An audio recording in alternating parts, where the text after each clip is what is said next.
Have you ever felt there seems to be some people that are just more fortuitous or lucky than you? Almost like they have this rule book that helps them in life, like the rule book to the game of life. And that for some reason we didn't get this rule book. It almost seems like they know something that you do not. Like they have this information that for some reason you don't have. And you actually are not that far from the truth, because in this video, I'm going to be going over some of the hidden knowledge that comes from secret societies that they do so much to keep suppressed and do so much to make sure it doesn't get out there. But in this day and age, it has gotten out there. I'm going to go over what this is. It's one of the most crucial ones when it comes to reality creation. I'm going to go over again what it is and how you can start applying it in your life to get similar results to those who have known this for a long time. Now, first and foremost, you might ask, was this knowledge actually hidden, or is this just like a clickbaity title and all secret societies and all that stuff? No, this is absolutely true. And what I'm going to share with you today is a huge puzzle piece when it comes to reality creation. These words of wisdom, these pieces of the puzzle that really help you with this stuff absolutely has been suppressed. One prime example that happened in the last 100 years is, I bet you've heard of the book Think and Grow Rich. But what you may not know is Think and Grow Rich is actually a watered down book. That's right, Napoleon Hill wrote another book, I think not a decade before, but almost a decade prior to Think and Grow Rich, called The Laws of Success. And you can look this up, I'll even flash the titles on screen.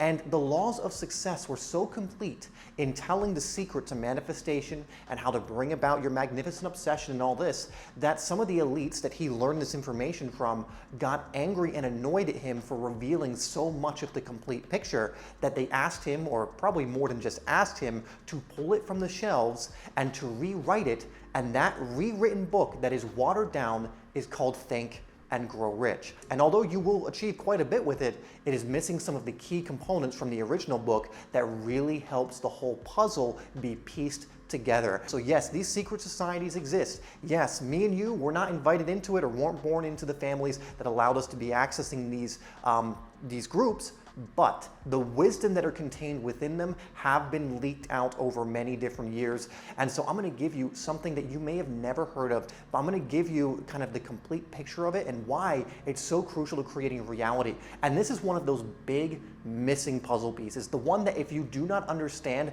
the whole puzzle falls apart and the clear picture doesn't come into frame. So let's jump into more of what this is.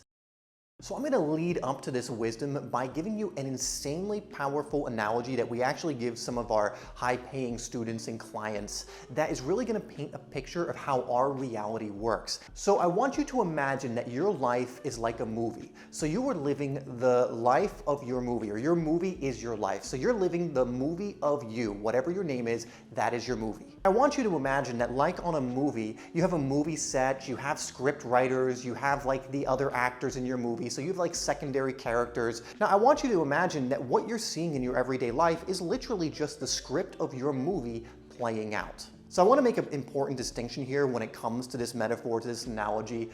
So your life is this movie, right? And so you're playing out in the movie of you.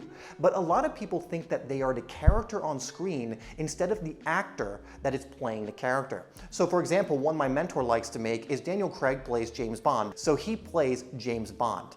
But is Daniel Craig James Bond? No, as soon as he leaves the movie set, he's Daniel Craig. He's just playing a character. And so to understand that in this movie of your life, you are simply playing a character that is adhering to a specific script that the script writers are making. There's a script, you are playing a character from that script, but you are the actor, you're kind of looking at the script and you're going on, you're kind of in the scene of your life. So you wake up, you're in the scene of when you're waking up in the morning, you go brush your teeth, you go do whatever, you're in that scene, and you're playing this character of whatever your name is. But behind the character is the actor.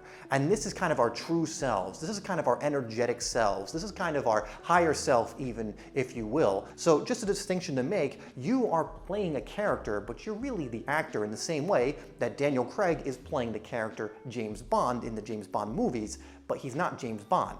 He's just playing that character in that specific movie. And that's an increase in awareness when you realize that you're just playing a character. Most people get hooked into the character they're playing, forgetting that they're just playing a character and they are so much more. Now, your movie looks a certain way, because of what the script writers are writing for you in the movie, right? So again, Daniel Craig plays James Bond. He's just acting out whatever is written in the script. The things showing up on set are whatever the script writers are writing into the set, whatever they're writing into the story. Now here's where it gets interesting. When it comes to the movie of your life, you have certain script writers whose job is to write a certain genre for your movie. Now, how many people, for example, do you see who seem to be having a very dramatic, like drama, melodramatic type of life? It's always got this gossip and all these things are happening to them all the time and they're complaining all the time.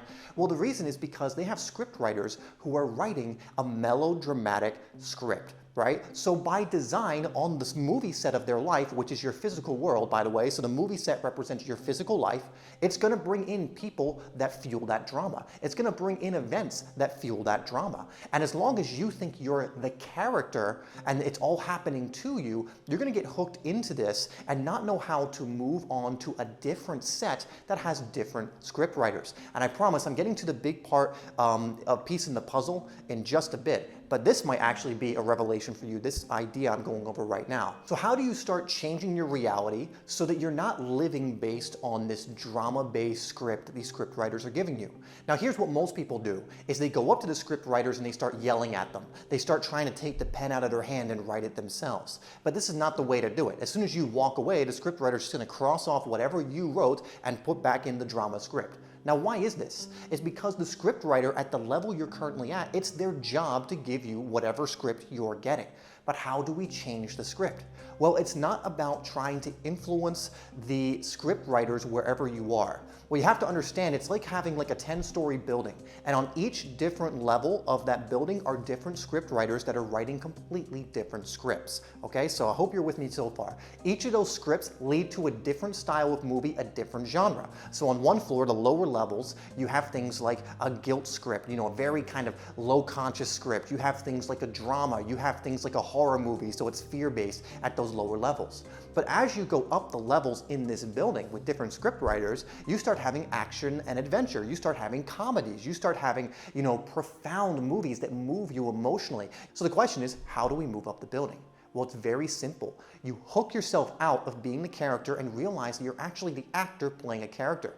And you see that you're on this movie scene. You're in this movie scene on this set, and it seems to be drama-based. Now, the scriptwriters are there. You understand at this point that going up to them and asking them to change it is fruitless because that's their job. They're on the drama floor. They're produced and paid to write a literal drama. So they're not going to change that. They're not going to take input from you to completely change the script that you've agreed to play in, even if you didn't know you agreed to do it. So what do? We walk up to the elevator and we press up.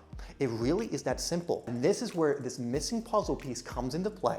So if you've ever felt in line with this analogy that you've actually done that, so things are kicking up in your outside world, you're in this drama thing and you're just like, you know what? I know that my inner world leads to my outer. I know this is fine. I'm just going to not hook into it. So what I'm gonna do is I'm just going to raise my consciousness. I'm just going to raise my energy. I'm gonna be in a high vibration despite all that's happening. Now, what you may have experienced is that means you stepped into the elevator because you're raising your consciousness and you're moving up to a new floor. And let's say this new floor is now like a more, just kind of witty, kind of fun kind of movie, like action-oriented movie. So you've moved up. You're now on this floor because the drama was happening on the set in the other floor, and you're just like, okay, that's happening. I'm not going to resist it. But this is the drama floor. So if I don't want a drama, I need to choose a new level in the building that just has different script writers. So you move up to the next level. And this is where this piece comes in, because this happens to people. They move up that level. And if you ever noticed, like you kind of do that, but then you kind of seesaw between two levels. So maybe the drama script, and then you're like, oh my God, now my life is all flowy and action oriented and adventurous. Oh wait, now I'm back on the drama. Oh, I'm back here again. And you're kind of like going up and down. Well, this is why this happens, because very few people understand what I'm about to give you right now. And this is called the law of continuity. What happens when people don't understand the law of continuity? So here we go. This is how the law of continuity works, right? So you move up floors, and there you go. You're on this new floor of action, adventure, and everything else. But here's the thing. If you expect, just because you're on this floor, that snap like that, all of that's gonna form, and now all the drama stuff's gonna be gone, it can't. because of the law of continuity. You see, what actually happens when you move up the floors is the script writers on the floor you're currently on, so you're on the drama floor script writers hand you a copy of the script. And you take it up with you, and you have to because of the law of continuity. And so you're essentially taking that script up with you, you hand it over to the new script writers whose job is to write action, adventure, comedy. And they go, okay, so here's the script you've currently been working with. We need to write around this script. They can't just throw it out because it would break the law of continuity. It would ruin the game. It would ruin the movie. There would be, like if you watch a movie and something that doesn't make sense suddenly happens, well, then it takes people out of the illusion. It kind of knocks you out of a movie and you remember, oh, I was watching a movie, and you're not able to get hooked into it and actually buy into it. So if you go from like so much drama and then you snap your fingers and now suddenly you're a millionaire with a perfect relationship and all those different things, it wouldn't work. It wouldn't work, and the game would be broken, the movie would be broken, right? So there has to be the law of continuity. And what that means is you are still going to have a little bit of drama residue when you move up the floor from the script. But because these script writers write action, adventure, comedy, they're going to have to remove some of the things in your life that adhere to the drama comedy.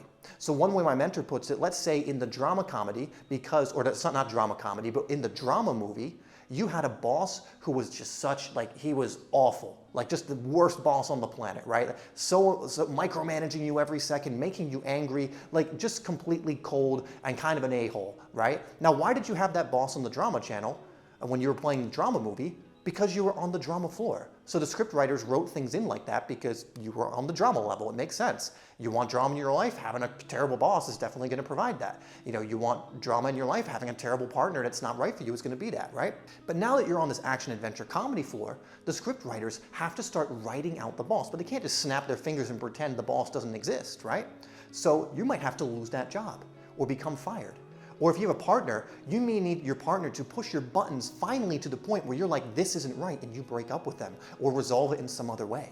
And so through the law of continuity, they are going to have to write in some way that allows your script or allows your movie to start settling more on the action, adventure, comedy. They're going to have to remove or change some of the drama-fueled things from the previous script so that it makes sense. This is why when you start doing the work, you might lose your job. And many people I've worked with, this has happened. I had someone in my EMF program, so it's a 6-month transformation program that we run, and about 2 weeks into the EMF, she quit her job because, again, she moved up floors very quickly and she knew to trust it, quit her job, and guess what happened? She got a new one in a week with higher pay that she loved so much more.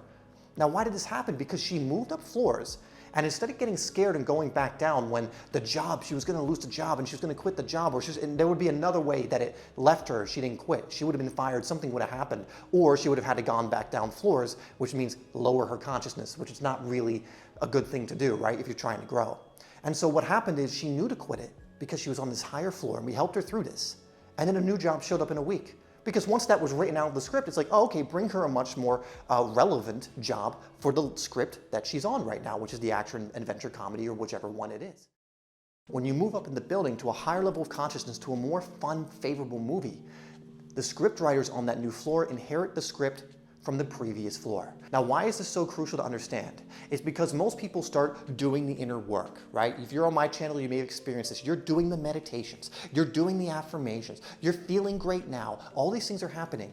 But I almost guarantee if not much is changing in your life, you're kind of going up the floor, stepping out of the elevator, and then something kicks up, the so-called chaos, and you're like, no, and you go back down. Because you don't understand that through the law of continuity, the chaos has to be there.